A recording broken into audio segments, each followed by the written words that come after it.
ನಮಸ್ಕಾರ ಸ್ನೇಹಿತರೆ, ಅರೇಣು information YouTube ಚಾನಲ್ಗೆ ಸ್ವಾಗತ. ಇವತ್ತು ನಾನು ನಿಮಗೆ ಒಂದು ಉತ್ತಮವಾದಂತಹ ಪಾನಕವನ್ನು ಮಾಡೋದು ಹೇಗೆ ಅಂತ ಹೇಳ್ಕೊಡ್ತೀನಿ. ಅದು ಬೇರೆ ಯಾವುದೂ ಅಲ್ಲ, ಬೇಲದ ಹಣ್ಣಿನ ಪಾನಕ. ಇದಕ್ಕೆ ತುಂಬ ಹೆಸರುಗಳಿದ್ದಾವೆ. ಬೇಲದ ಹಣ್ಣು, ಬ್ಯಾಲದ ಹಣ್ಣು, ಅಮೃತ ಫಲ, ಹಾಗೆ ತುಂಬ ಹೆಸರುಗಳಿಂದ ಕರೀತಾರೆ. ಸಾಮಾನ್ಯವಾಗಿ ಇದು ಉತ್ತರ ಕರ್ನಾಟಕದಲ್ಲಿ ಹೇರಳವಾಗಿ ಬೆಳೀತಾರೆ. ಕಾಡು ಪ್ರದೇಶಗಳಲ್ಲಿ ಕೂಡ ಇದರ ಮರಗಳನ್ನು ನಾವು ಕಾಣಬಹುದು.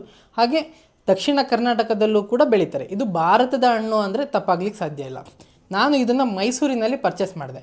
ನಮ್ಮ ಸುತ್ತಮುತ್ತಲಿನಲ್ಲೇ ಬೆಳೆಯುವಂತಹ ಬೇಲದ ಹಣ್ಣಿನಲ್ಲಿ ಅತ್ಯುತ್ತಮವಾದ ಪೋಷಕಾಂಶಗಳು ಇವೆ. ಅದನ್ನು ನಾನು ನಿಮಗೆ ತಿಳಿಸ್ಕೊಡ್ತೇನೆ, ಜೊತೆಗೆ ಪಾನಕ ಮಾಡೋದು ಹೇಗೆ ಅಂತ ಹೇಳ್ಕೊಡ್ತೇನೆ. ಬನ್ನಿ.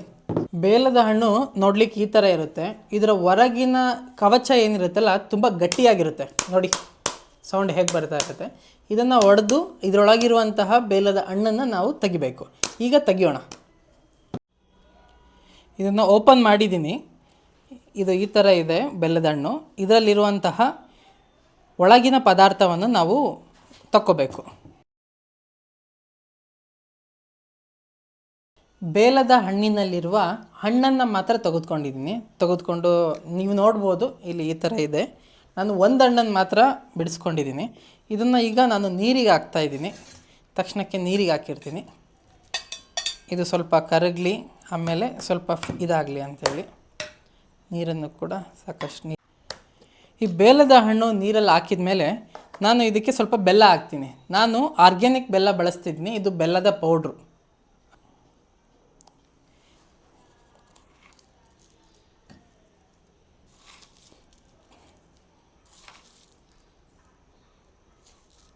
ಇದು ಬ್ಲ್ಯಾಕ್ ಸಾಲ್ಟು. ಇದನ್ನು ಕೂಡ ನಾನು ಒಂದು ಅರ್ಧ ಚಮಚದಷ್ಟು ಬ್ಲ್ಯಾಕ್ ಸಾಲ್ಟ್ನ ಹಾಕ್ಕೊತಾ ಇದ್ದೀನಿ. ಪೆಪ್ಪರ್ ಪೌಡ್ರು, ಮೆಣಸಿನ ಕಾಳಿನ ಪುಡಿ. ನನ್ನ ಹತ್ರ ಮೆಣಸಿನ ಕಾಳಿಲ್ಲ, ಹಂಗಾಗಿ ಪುಡಿನೇ ಹಾಕ್ತಾಯಿದ್ದೀನಿ. ಇದನ್ನು ಸ್ವಲ್ಪ ಹಾಕ್ಕೊಳ್ಳಿ, ಸಾಕು. ಹತ್ರ ಇಷ್ಟು ಸಾಕಾಗುತ್ತೆ.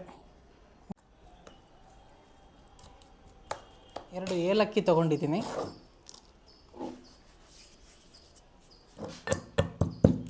ಎಲ್ಲ ಕುಟ್ಟಿದ್ದೀನಿ. ಏಲಕ್ಕಿ ಕುಟ್ಟಿದ್ದೀನಿ. ಇದನ್ನು ಇದಕ್ಕೆ ಹಾಕ್ತಾಯಿದ್ದೀನಿ.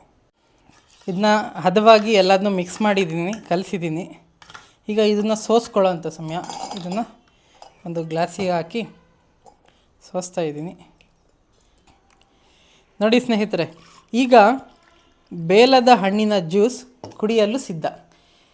ಇದು ನಿಮ್ಮಲ್ಲಿ ಸಾಮಾನ್ಯವಾಗಿ ಕಾಡುತ್ತಿರುವಂತಹ ಶುಗರ್, BP, ಕೊಲೆಸ್ಟ್ರಾಲ್, ಅತಿಸಾರ ಭೇದಿ, ಮಲಬದ್ಧತೆ, ನಿದ್ರಾಹೀನತೆ, ಹೀಗೆ ಹಲವಾರು ರೋಗಗಳಿಗೆ ಇದು ರಾಮಬಾಣ. ಎದೆಹಾಲಿನ ಗುಣಮಟ್ಟ, ಕೂದಲಿನ ಆರೋಗ್ಯ, ರೋಗ ನಿರೋಧಕ ಶಕ್ತಿ ಎಲ್ಲವನ್ನು ಹೆಚ್ಚಿಸುತ್ತದೆ. ಹಾಗಾಗಿ ಬೇಲದ ಹಣ್ಣಿನ ಜ್ಯೂಸ್ ಕುಡಿಯಿರಿ, ಆರೋಗ್ಯವಾಗಿರಿ.